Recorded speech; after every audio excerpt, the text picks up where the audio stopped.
The objectivist ethics holds man's life as the standard of value, and his own life as the ethical purpose of every individual man. The difference between standard and purpose in this context is as follows. A standard is an abstract principle that serves as a measurement or gauge to guide a man's choices in the achievement of a concrete, specific purpose.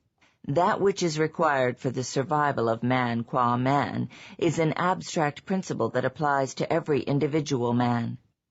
The task of applying this principle to a concrete, specific purpose, the purpose of living a life proper to a rational being, belongs to every individual man, and the life he has to live is his own.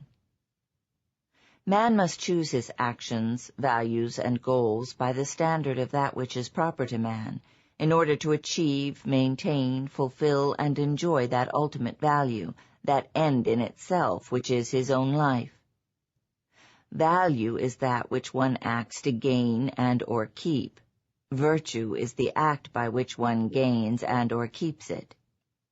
The three cardinal values of the objectivist ethics, the three values which, together, are the means to and the realization of one's ultimate value, one's own life, are reason, purpose, self-esteem, with their three corresponding virtues, rationality, productiveness, pride. Productive work is the central purpose of a rational man's life, the central value that integrates and determines the hierarchy of all his other values. Reason is the source, the precondition of his productive work. Pride is the result. Rationality is man's basic virtue, the source of all his other virtues. Man's basic vice, the source of all his evils, is the act of unfocusing his mind, the suspension of his consciousness, which is not blindness, but the refusal to see, not ignorance, but the refusal to know. Irrationality is a rejection of man's means of survival and, therefore, a commitment to a course of blind destruction. That which is anti-mind is anti-life. The virtue of rationality means the recognition and acceptance of reason as one's only source of knowledge, one's only judge of values, and one's only guide to action. It means one's total commitment to a state of full conscious awareness, to the maintenance of a full mental focus in all issues, in all choices, in all of one's waking hours. It means a commitment to the fullest perception of reality within one's power and to the constant active expansion of one's perception, i.e., of one's knowledge. It means a commitment to the reality of one's own existence, i.e., to the principle that all of one's goals, values, and actions take place in reality, and, therefore, that one must never place any value or consideration whatsoever above one's perception of reality.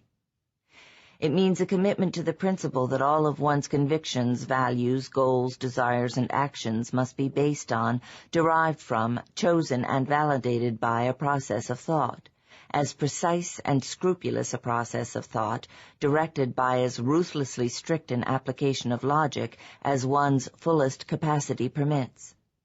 It means one's acceptance of the responsibility of forming one's own judgments and of living by the work of one's own mind, which is the virtue of independence.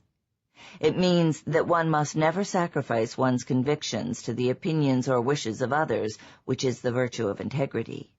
That one must never attempt to fake reality in any manner, which is the virtue of honesty. That one must never seek or grant the unearned and undeserved, neither in matter nor in spirit, which is the virtue of justice. It means that one must never desire effects without causes, and that one must never enact a cause without assuming full responsibility for its effects. That one must never act like a zombie, i.e., without knowing one's own purposes and motives. That one must never make any decisions, form any convictions, or seek any values out of context, i.e., apart from or against the total integrated sum of one's knowledge. And above all, that one must never seek to get away with contradictions. It means the rejection of any form of mysticism, i.e., any claim to some non-sensory, non-rational, non-definable, supernatural source of knowledge. It means a commitment to reason, not in sporadic fits or on selected issues or in special emergencies, but as a permanent way of life.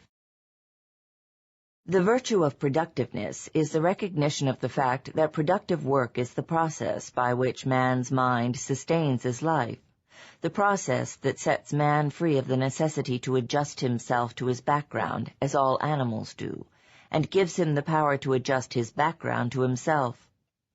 Productive work is the road of man's unlimited achievement and calls upon the highest attributes of his character, his creative ability, his ambitiousness, his self-assertiveness, his refusal to bear uncontested disasters, his dedication to the goal of reshaping the earth in the image of his values. Productive work does not mean the unfocused performance of the motions of some job. It means the consciously chosen pursuit of a productive career in any line of rational endeavor, great or modest, on any level of ability.